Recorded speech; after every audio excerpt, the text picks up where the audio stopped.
Sup guys? Ayan, ang buntis. Yan ang aking panganay. Ang hirap ng buhay. Ito naman. Malapit na po tayong mga anak. So, ayan na siya. I'm going 8 months. 8 months. So, ito po ang aming munting tahan. Oh, yun na. So, guys, kami medyo ngayon. Wala lang. Tripan ko mag-video. Kasi, ang daming problema. Kapang buhay-buhay. Kaya naisipan ko mag-video.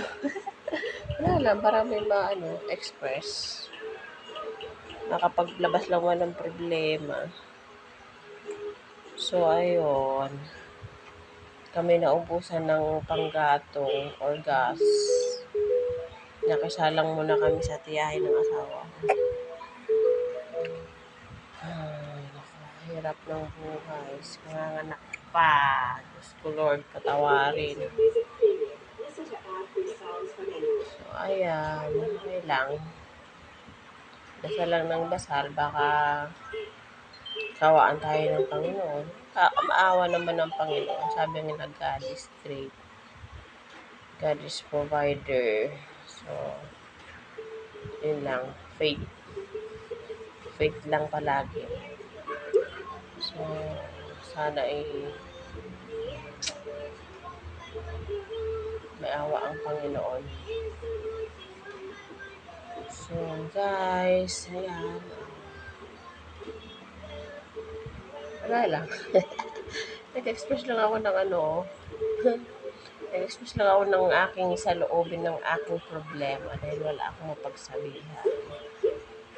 So, actually, wala yung asawa ko nag-part-time sa pagiging pahinante.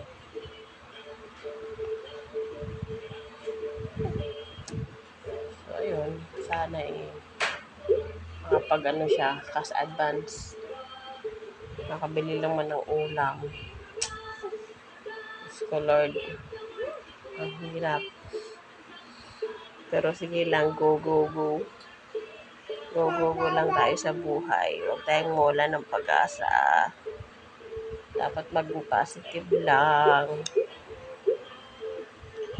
So, yan guys. Thank you all. God bless everyone. Ingat po kayong lahat.